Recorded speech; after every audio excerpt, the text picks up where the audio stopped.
Welcome back. It's the Morning Rush on Metro Television. Our next conversation is on email security, and we know email security is a vital concern to individuals and also organizations who normally communicate or rely emails for communication. And so this morning, DK Saba is here to tell us more about it. What are the necessary steps we need to put into place? What should we do in case anything goes wrong? DK, good morning. Good morning. And welcome.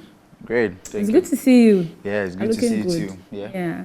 Let's start with what exactly is email security? All right, thank you and good morning to our viewers. So we are looking at email security today. Of course, we know that before we do anything online, before you have an account or with all those social media platforms, corporate organizations, before you communicate, most people use what we call the email. That's electronic mailing.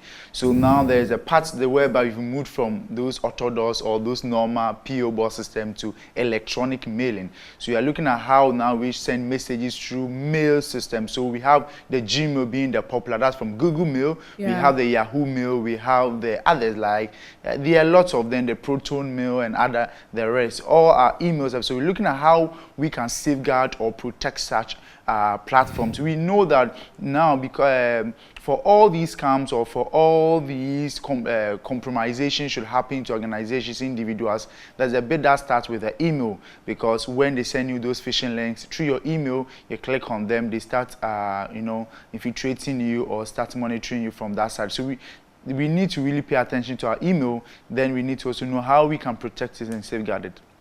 Okay, let's touch on, you mentioned the types of email. Yeah. How does, let's say, the popular one, Gmail, differ from any other network information that we normally use? Let's check the difference, because the popular one is a Gmail. Yeah, because Gmail becomes popular because, of course, they have a lot of services online today. Before you use your Play Store, you are required to sign on to a Gmail account. If not, you can't use it. Okay. There's then that we have the Yahoo Mail that was very popular. Back then. But because they don't have much services today, now if you want to do Google Business, you need a Gmail account. If you want to do YouTube and other stuff owned by Google, you need to use their email or their Gmail platform. So that becomes very popular. But we're looking at its security to other ones like Proton email, whereby that one is more Gmail is secure based on they have given you some functionalities to enable yourself.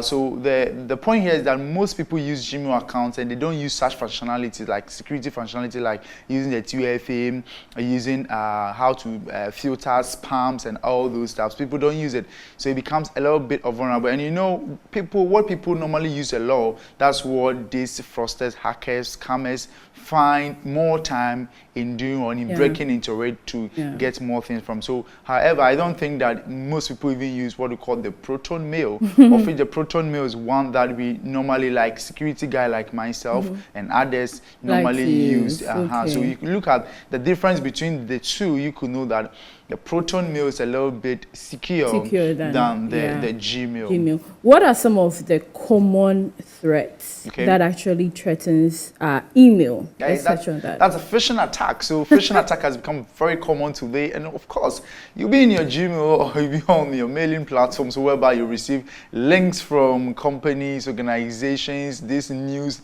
letters coming in and other stuffs whereby you are triggered to do something, or there's a link that tells you to do something and you need to click on that link, and the minute you click on the link, something gets to be done at the background of which you can't see it, so you don't know what really goes on, but the monitoring starts from there.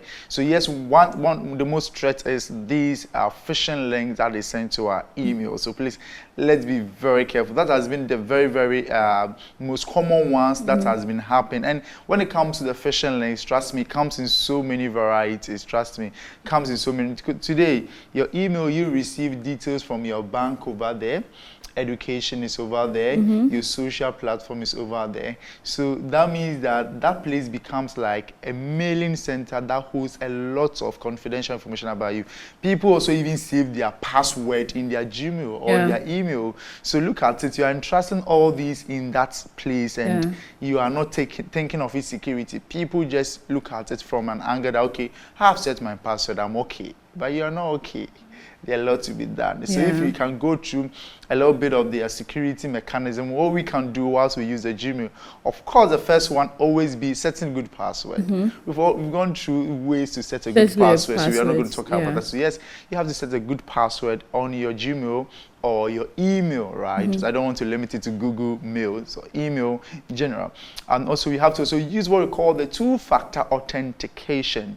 It's very important today. See, it's easy to do that. You know, open your Gmail, either on your phone or laptop, you go to manage account, you go to settings or security, you have a portion whereby they ask you of 2FA, two-factor authentication. It's very important. You put a recovery mode there. And normally I advise that. You see, there's a part whereby you can even use your Gmail to track a lost phone. So, and when it comes to Gmail recovery, I'll tell you that if I'm using this phone and I have a SIM in this phone and I want to do a recovery, I will do the recovery onto, let's say, a YAM phone or a different number. In case I lose this phone, the recovery is supposed to go to that number. Maybe it happens on Saturday and you don't have the telcos there to get a new SIM. What do?